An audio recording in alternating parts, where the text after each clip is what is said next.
Le rêve australien est en train de mourir. Cette idée d'encourager les jeunes à acheter une maison pour accumuler de la richesse au fil du temps a fait des Australiens le quatrième peuple le plus riche de la planète. Pourtant, leur marché immobilier est en surchauffe. Le coût médian d'une maison a doublé, passant de moins de 500 000 en 2011 à près de 1 million en 2024. Et les salaires n'ont pas suivi. L'Australie est un pays immense, environ la taille des États-Unis sans l'Alaska, mais elle ne compte que 5 grandes villes. Sydney et Melbourne représentent 40% de sa population totale. Et avec Adélaïde, elle figure parmi les 10 villes les moins abordables au monde, où le coût d'achat d'une maison dépasse 10 fois le revenu annuel. De plus en plus de personnes cherchent donc à louer. Il est extrême, mais pas rare, de voir des dizaines de personnes faire la queue pour des visites. Cette demande est l'une des raisons pour lesquelles les loyers sont désormais hors de contrôle, rendant le rêve australien d'acquérir une maison encore plus inaccessible. Voici la crise du logement en Australie, décryptée par Décoder le Monde. Bienvenue sur Décoder le Monde, pour une plongée fascinante dans les défis inattendus d'une nation prospère. Partout dans le monde occidental, le marché immobilier est sous pression. Mais il y a quelque chose de fondamentalement différent en Australie, et ce qui se passe pourrait bien redéfinir l'identité nationale. La demande de biens locatifs y est devenue insensée. On a vu un agent immobilier faire patienter des dizaines de personnes pendant 30 minutes. À vous de juger si l'appartement en valait la peine. Sur Facebook Marketplace, un propriétaire du Queensland proposait des lits simples dans des conteneurs maritimes pour 200 $ par semaine. Un autre louait sa véranda. Ce qui rend la situation australienne unique, c'est qu'elle était autrefois un modèle en termes d'abordabilité, avec un pourcentage élevé de propriétaires et moins de quartiers défavorisés. Mais cela est en train de changer radicalement. Dans les années 1950, l'Australie était florissante. Elle affichait l'un des meilleurs niveaux de vie au monde et son économie était en pleine croissance. C'est à cette époque que le grand rêve australien s'est popularisé. L'idéal était de posséder une maison individuelle sur un terrain d'environ 1000 mètres carrés en banlieue, avec un jardin et une Holden, la voiture typiquement australienne. Posséder une voiture devenait abordable et la demande d'espace augmentait. Cela a conduit les villes australiennes à s'étendre. Aujourd'hui, Melbourne est 6 fois plus grande en superficie que Londres, mais avec moins d'habitants. Sydney est encore plus extrême. Elle est 14 fois plus grande que Berlin, mais avec seulement 2 millions d'habitants supplémentaires. Le gouvernement a stimulé l'accès à la propriété avec des politiques comme la subvention pour les primo-accédants. Tous ces efforts ont porté leurs fruits. Le taux d'accès à la propriété est passé de 52% en 1950 à un pic de 71% en 1968. Cela s'est produit dans d'autres pays également, mais l'Australie était en tête de classe. Le grand rêve australien est la conviction que l'accès à la propriété mènera à une vie meilleure et plus prospère. Cette conviction était soutenue par des politiques gouvernementales qui maintenaient le logement abordable et accessible.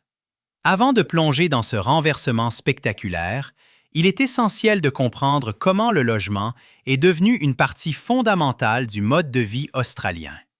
Leurs maisons étaient exceptionnellement abordables et les taux d'accès à la propriété étaient élevés. Tout cela a été bouleversé et la situation est désormais un enjeu politique majeur.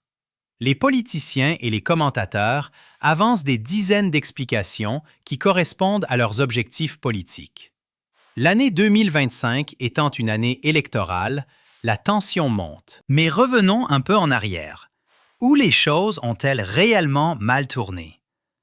Un changement majeur de priorité s'est opéré dans les années 1980, passant d'une vision du logement comme un droit humain fondamental à celle d'un investissement lucratif. Le gouvernement a incité les gens à acheter une deuxième maison et à la mettre sur le marché locatif. Cela a augmenté le nombre d'investisseurs sur le marché, dopé la demande et donc fait grimper les prix. L'étendue de l'impact de ces politiques sur le logement est contestée, mais elles sont souvent critiquées, surtout par la gauche. Cependant, cela ne représente qu'une partie d'un puzzle bien plus vaste. La dernière décennie a été mouvementée. Les taux d'intérêt ont chuté, puis ont encore baissé, dans le but de soutenir la croissance économique et de maintenir l'inflation. Pendant la pandémie, comme dans de nombreux autres pays, ils sont tombés à près de zéro. Ces taux extrêmement bas ont facilité l'obtention de prêts immobiliers, ce qui a augmenté la demande et, par conséquent, fait monter les prix. En plus de cela, le gouvernement a dépensé des milliards de dollars dans des programmes destinés à aider les familles à revenus faibles et moyens à acheter leur première maison. Cela a aidé beaucoup d'Australiens, mais cela a aussi généré davantage de demandes. Et vous voyez où cela nous mène. De nombreux facteurs ont conduit à une augmentation de la demande, ce qui n'aurait pas été un problème si cela avait été correctement équilibré par une offre plus importante. Mais c'est précisément l'une des choses qui a mal tourné. Le nombre de logements sociaux construits par le gouvernement a chuté, passant d'un pic de 20 000 en 1978 à seulement 3 000 en 2023. Ces maisons sont destinées aux personnes à faible revenu et offrent une protection contre le sans-abrisme. La demande pour ce type de logement augmentait, mais l'investissement public a considérablement diminué. Un autre obstacle à la construction était une bureaucratie croissante. Toutes ces réglementations limitent drastiquement le secteur privé. Mais il y a plus. L'un des défis de l'Australie est que la majeure partie de la demande concerne les maisons situées près des centres-villes. C'est là que se trouvent les meilleures opportunités d'emploi, les écoles et les infrastructures. Mais la résistance locale est forte. Les projets de construction de logements à forte densité se heurtent souvent à des manifestations. La plupart des gens veulent plus de logements, mais le refrain est « pas dans mon jardin ». En outre, il y a des problèmes de chaîne d'approvisionnement et une pénurie de main-d'œuvre. Tous ces facteurs combinés ont entraîné une offre insuffisante et donc des prix plus élevés. Pendant que tout cela se déroulait, l'Australie a accueilli un nombre record d'immigrants au cours des 2 dernières années. Sa croissance démographique est presque entièrement tirée par la migration internationale. Elle a ralenti considérablement pendant la pandémie, pour atteindre seulement 25 000 personnes, mais a ensuite atteint un niveau record, avec un pic en septembre 2023. Les critiques soutiennent que cela était irresponsable, car cela a coïncidé avec des difficultés extrêmes dans le secteur de la construction. Il était alors 40 % plus cher de construire une maison qu'avant la pandémie, et les contraintes d'approvisionnement allongeaient les délais de construction de 18 %. Cela a ajouté encore plus de demandes alors que l'offre était faible, faisant grimper les prix. L'immigration peut aider l'Australie à combler les lacunes de sa main-d'œuvre, mais elle ajoute également aux pressions intérieures déjà croissantes. En 2024, c'est devenu un sujet de plus en plus politique. Le pic de l'immigration record a coïncidé avec 5 trimestres consécutifs de contraction du PIB par habitant, le plus long déclin enregistré dans l'histoire de l'Australie. Il a également coïncidé avec une augmentation record des loyers payés par les Australiens. Tout cela fait partie d'une tendance inquiétante à long terme. En 1971, les prix moyens des maisons dans les principales villes australiennes, ajustés à l'inflation, étaient relativement bas. En 2024, ils avaient plus que quadruplé. Cela se produit partout dans le monde, mais en Australie, c'est plus extrême.